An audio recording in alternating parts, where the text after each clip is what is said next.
దేవుణ్ణి ఇక్కడ అంటాడు కదా, అబద్ధం ఒకటొకటంట అబద్ధములు ఆడుకుంటున్నారంట. అందుచేత అబద్ధవాడు నోరు మూయబడుతుంది. అబద్ధవాడు వాడికి శిక్ష తప్పదు. అబద్ధవాడు వాడు దేవుని ఎదుట నిలబడు. అబద్ధవాడు వాడిని దేవుడు నశింపు చేస్తాడు. అబద్ధవాడు వారికి మోక్షరాజ్యాన్ని కోల్పోతారు. అబద్ధవాడి కొంతమంది రోగాలను తెచ్చుకున్నారు. అబద్ధవాడి గెహాజీ ఏం తెచ్చుకున్నాడు?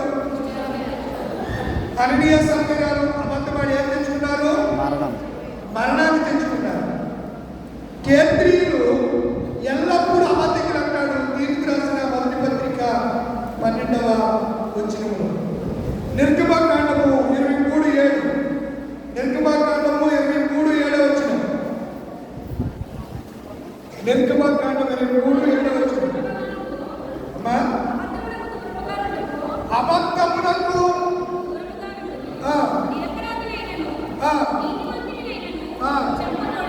ఏం చేయకూడదు? ఇప్పుడు నిరపరాధి చేయాలంటే ముందు అబద్ధాలు ఆడాలి. అక్కడ చాలా ఎంత బైబిల్ అంటే ఏదో చదువుకునేది పోయి పుస్తకం కానిది. ఏమంటాడు ముందు? ఇప్పుడు యేసు ప్రభు వారిని వాళ్ళు అన్నమాట అంటే వీడు దేవాలయాన్ని పడగొట్టి 3 దినాల్లో అబద్ధ సాక్ష్యం. ఏ రోజు కాలంలో నేరం కనబడలేదు. ఇది నిరపరాధి. పిలాతుకి ఆయనలో నేరం కనబడలేదు. ఎవరికి ఆయనలో నేరము కానీ ఇద్దరు అబద్ధ సాక్షి వచ్చారు. మీరు చదువుకునే ఈరోజు లేఖనంలో వచ్చి ఏమంటున్నారు? వీడు దేవాలయం పడగొట్టి అని చెప్పాడు అంటే వారి దృష్టిలో ఈయనేమంటున్నాడు? వీడు దేవదూషణ. ఎప్పుడన్నారన్నమాట? ఎప్పుడన్నారు? నీవు దేవుని కుమారుడు అంటే ఎస్ నేను దేవుడిని అన్నందుకు ఆయన ఏం చేశాడంట? దేవదూషణ. దేవుడు అని చెప్పుకునే వాళ్ళు లోపల ఎంతమంది లేరండి? బాబాలని చెప్పుకునే వాళ్ళు, మేము దేవుళ్ళము అని చెప్పుకునే వాళ్ళు ఎంతమంది మనుషుల్ని మోసం చేసి మభ్య కట్టి తండుకునేవాళ్ళు ఎంతమంది సొసైటీలో ఈ సంఘాల్లో లేని దినాల్లో? నా ప్రియమైన దేవుడి పిల్లలను ఆలోచించండి. అబద్ధములకు దూరముగా రాత్రి అనుకున్నాం, పాపానికి దూరంగా పారిపోయాడు. ఎవరు? యేసేపు. ఈరోజు మనం అనుకుంటున్నాం, చెప్పుకుంటున్న మాటలుగా అబద్ధములకు దూరముగా నుండి నిరపరాధైనను ఇన్నోసెంట్ పర్సన్స్ ని నిరపరాధైనను నీతిమంతుడైనను ఏం చేయకూడదు? ఇది ఆజ్ఞ. దేవుడు చెప్పిన మాట. నిరపరాధిని ఏం చేయకూడదు? చెప్పకూడదు. మరి నిరపరాధిని చెప్తే ఆ దోషం వస్తుందా? తరతరాలు ఆ దోషం వారి మీద ఉంటానేది సంగతిని బైబిల్ జ్ఞాపకం చేస్తుంది. ఒక మాట మీ దృష్టికి తీసుకురావడానికి నేను ఇష్టపడుతున్నాను. పరిశుద్ధ గ్రంథంలో ఎబ్రీయులకు రాసినటువంటి పత్రిక 7వ అధ్యాయం 26వ వచనం. పవిత్రుడును నిర్దోషియు. చాలండి. ఆయన ఎవరు? పవిత్రుడు, నిర్దోషి, నిష్కలంకుడు, పాపుల్లో చేరికి ప్రత్యేకంగా ఉన్నవాడు,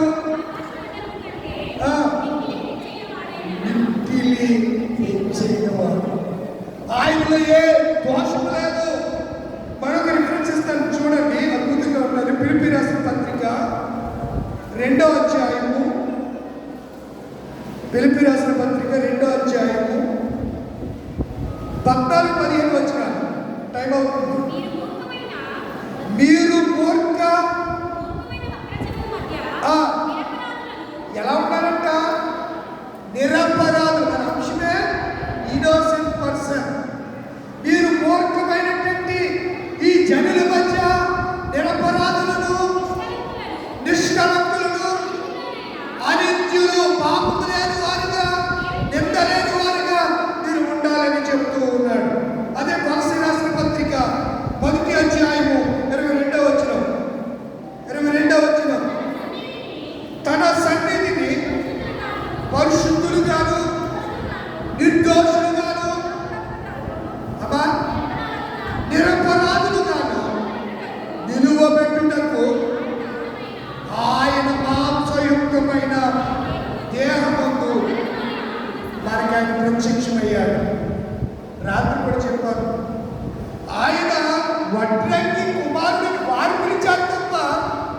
నేను ఒంటరికి కుమారుడని యేసు ప్రభు ఎక్కడైనా చెప్పాడా?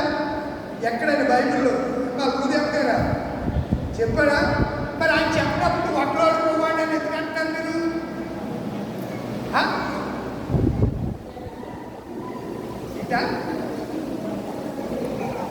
అది కాదు కదా, ఆయన నేను ఒంటరి కొడుకులేదని చెప్పలేదు కదా. ఆయనకు బాధ్యతగా ఉన్నటువంటి వ్యక్తి ఒంటరికి పని చేస్తున్నాడు కాబట్టి ఆయన ఎవరు? రాజుకి ప్రిఫరెన్స్ కూడా ఇచ్చేశారు. ఆయన దేవుడు, నిరంతర స్తోత్రార్హుడు. ఆయన ఎవరు? నిరంతర స్తోత్రార్హుడు. ఆయన పరిశుద్ధుడు. ఆయన పరిశుద్ధుడు. మీరు పాడతారు కదా, వరాదూతలైన నిన్ను పెళ్ళప్పుడు పాడతారు అనుకుంటారు మీరు. అంటే అది పరిశుద్ధ కార్యం కాబట్టి అప్పుడు పాడతాం అంతే. ఎప్పుడైనా పాడుకోవచ్చు. నీ పరిశుద్ధతను ఎవరు కూడా వర్ణించలేదు అని చెప్పి రాయబడిన కీర్తన. ఎన్నో కీర్తన? అది 20వ కీర్తన. అది మన వాళ్ళు ఎలా చేసేసారంటే పెళ్ళినప్పుడు, పుష్పతి పక్షంలో, లేకపోతే ఇంకొకప్పుడు, ఆ ఇల్లు కట్టినప్పుడు, కనీసం ఇంటికి జ్ఞాపకం ఏంటంటే ఏ సందర్భంలో ఏ పాట పాడాలో కూడా తెలియకోకుండా సంఘానికి కాపరులుగా చాలామంది అయిపోతున్నారు రెండు దినాలు. మరి ఏం చేద్దాం? మన దౌర్భాగ్య పరిస్థితి చాలా ఉంది. అపరాధి కూడా వచ్చేసి నేను నిరపరాధిని అని చెప్పుకునే పరిస్థితులు వచ్చేస్తే నిజమే ఆయన నిరపరాధి అని మనం నమ్ముకుంటున్నాం, మోసపోతున్నాం. వాడు ఏం చెప్తున్నాడంటే అబద్ధాన్ని చెప్తున్నాడు. నాలో పాపం లేదని చెప్పుకుని ప్రతి వాడును దేవుని అబద్ధికుడిగా చేస్తున్నారు అంటాడు. ఎవరు? ఎవరన్నారు మాట? యోహాను గారు ఆ మాట ఆయన చెప్పారండి. కనుక ప్రియులారా, నిరపరాధిని చంపడానికి నెంబర్ 1 మనం చేయకుండా పని ఏంటి? అబద్ధము. అర్థమవుతుందా? అర్థమవుతుందా? చాలా గందరగోళంగా ఉన్నారు. నాకు కూడా ఏమి నిరపరాధిని చంపడానికి మనం ఏం చేయకూడదు? యేసు ప్రభు వారు నిరపరాధి అయితే ఆయన చంపడానికి వాళ్ళు ఏమాడారు? అబద్ధాలు ఆడారు. మనం ఆడొచ్చా? ఆడుతున్నాం. మనం ఆడితే పరలోకాన్ని పొందుకోలేదు. నువ్వు ఏదన్నా పేక మీద వచ్చిస్తే అప్పుడు కూడా చెన్నుడిగా ఒప్పుకోవాలి తప్ప ఒకవేళ ఏదో 99% తప్పదురా. ఇప్పుడు ఈ అబద్ధం ఆడకపోతే ఈ సిచ్యువేషన్ నుంచి నేను బయట పడలేదురా అనుకున్నప్పుడు ఒకవేళ ఆడితే ఒకవేళ దేవుడు యాక్సెప్ట్ చేస్తాడేమో అని నాకు. కానీ బైబిల్లో చేస్తానని మాత్రం అని చెప్పలేదు. చెప్పాడైనా మోసేసా? చెప్పలేదు. కనుక నిరపరాధిని చంపడానికి ముందు మనం చేయకూడదు మొట్టమొదటి పని ఏంటంటే కనుక అబద్ధాలు ఆడకూడదు. సామెతల గ్రంథం 12:22. సామెతలు 12:22 త్వరగా చదవాలి. అబద్ధవాడు పెదవులు ఎవరికి వేయాలంట? అబద్ధాలు ఈ పెదాలు ఉన్నాయే, ఈ పెదాలు ఉన్నాయి, ఈ పదాలు నీకు ప్రీతేమో కానీ ఈ అబద్ధం ఆడితే ఆయనకంట అసహ్యం. అబద్ధవాడు పెదవులు దేవునికి అసహ్యము.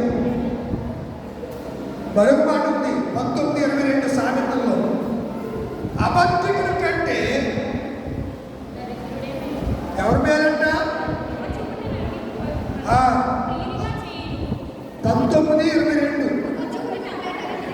అబద్ధికుడి కంటే దరిద్రుడే మేలు. నిర్గమాకాండం 26:26 అబద్ధ సాక్ష్యము పలకకూడదు. అయితే ఇంతకీ అబద్ధాలు ఆడేవాడు ఎవడు అంటే యోహాను సువార్త 8:44. యోహాను సువార్త 8:44. యోహాను సువార్త 8:44.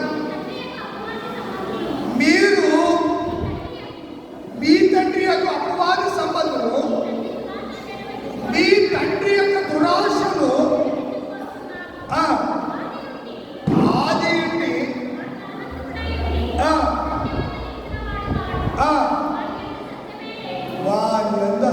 పరిచయమే వాడెవడు? వాడు అబద్ధికుడు. ఎవరు వాడు? ఎవరు వాడు? సాతాను. సంబంధాలు అందరూ కూడా అబద్ధికులు. అబద్ధికులు ఏం చేస్తారు? అసలు సాతాను గారి పని ఏంటంటే యేసు ప్రభు అన్న సిలువ మరణంలోనికి వెళ్ళకోకుండా ఇక్కడే చంపేయాలనుకున్నాడు. అక్కడే రాళ్ళు కొట్టి దేవదోషం చేసేవాళ్ళు ఏం చేయాలో చేశా, రాళ్ళు కొట్టి చంపేయాలి. కానీ దేవుని ప్రణాళిక అది కాదు కదా. అందుచేతనే దేవుడు సాతాను కుయుక్తులన్నిటిని కూడా ఆయన జయించి మన కొరకు నిరపరాధిగా కల్వరి సిలువలో ఆయన ఏం కాల్చాడు? రక్తాన్ని కాల్చాడు. చివరిగా ఒక రిఫరెన్స్ ఇస్తాను, ముగించుకుందాం. కీర్తన గ్రంథం 63:11. కీర్తన గ్రంథం 63:11.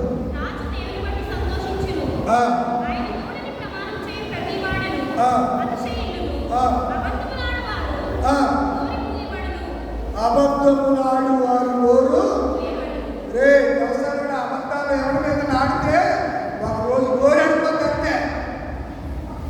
ఏమడిపోతే? పక్షవాతం వచ్చినోడికి అంటాడు. ఎందుకు?